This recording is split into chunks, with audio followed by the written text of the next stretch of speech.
All right, today we're putting on our detective hats. We're on a mission to solve a puzzle that's almost 2,000 years old, and it's all about one of the most influential and maybe one of the most misunderstood writers in all of history, the Apostle Paul. You know that feeling when you're trying to piece together what's going on from just one side of a text chain? You can tell it's important, but you're only getting half the conversation. Well, that is the exact challenge we're facing today. And this is really the heart of the problem. We have Paul's letters, which is great, but we don't have the letters he was writing back to. So it's literally like listening to one side of a phone call. To figure out what he's actually talking about, we have to try and reconstruct the questions, the problems, the drama that was happening on the other end of the line. There's a term for this. Scholars call it the occasional nature of his letters. See, Paul wasn't just sitting back writing a grand, systematic theology for the ages. He was an activist on the front lines, firing off urgent, passionate, and sometimes pretty feisty letters to deal with real-world messes in his churches. Getting this one idea is the key to unlocking everything else.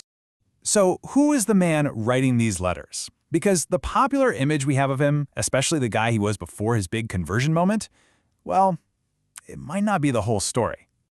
For centuries, we've been given this very specific picture of Paul.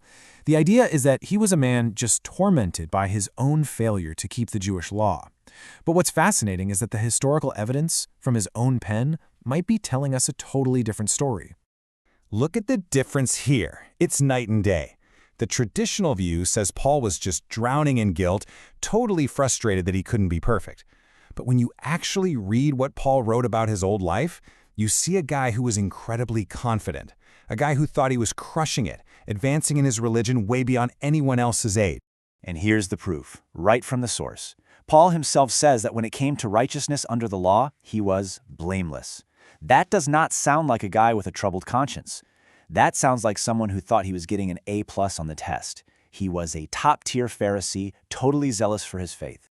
So the big takeaway is this. Paul's conversion wasn't the slow burn of a long, frustrating spiritual search. It was a lightning strike, a sudden, dramatic, world-shattering intervention. One minute, he's a confident persecutor of this new Christian movement. The next, he's literally knocked off his horse by an encounter with the very person he was trying to destroy. And that context changes how we have to read everything he wrote after. And that brings us right to the main event, the centerpiece of our whole investigation, his longest, his most famous, and his most influential letter, the one he sent to the Christians living in the heart of the Roman Empire. So, Paul had a few reasons for writing this letter. First, he needed the church in Rome to be his home base for a new mission he was planning to Spain. He also really needed to lay out his version of the gospel, kind of defend his turf. But the most urgent reason was pastoral. He was trying to fix a growing and ugly split in the church between Jewish Christians and non-Jewish or Gentile Christians. And that tension, that's the key to the whole letter. And it's this letter, and really this tension, that has kicked off one of the biggest, most important debates in the entire history of Western thought. It really all comes down to how you read it. This is it. This is the multi-million-dollar question. For centuries, this one phrase has been a theological battleground. What exactly are these works of the law that Paul says can't save you? Because your answer changes, well, pretty much everything. Okay, so this table really lays out the two sides. The old perspective, which is most famously tied to Martin Luther, says the core problem is legalism. You know, people trying to earn their way to heaven through good deeds. It's a vertical problem between me and God. But then you've got the new perspective, which argues the real problem was nationalism. That works of the law wasn't about earning salvation at all, but about the Jewish identity markers, things like circumcision, dietary laws, that were being used to keep non-Jews out. It's a horizontal problem between us and them. For Martin Luther, this was so personal. He was a monk who felt totally crushed by his own sin. He couldn't escape it. So he read Paul as answering his own gut-wrenching question, how can I, a totally flawed person, ever be good enough for a perfect God? And for him, Paul's answer was a breakthrough. You can't earn it, you can only receive it as a gift, through faith. But the new perspective comes along and reframes the entire debate. It says, Paul wasn't really writing to a person with a guilty conscience. He was writing to a community in the middle of a social crisis.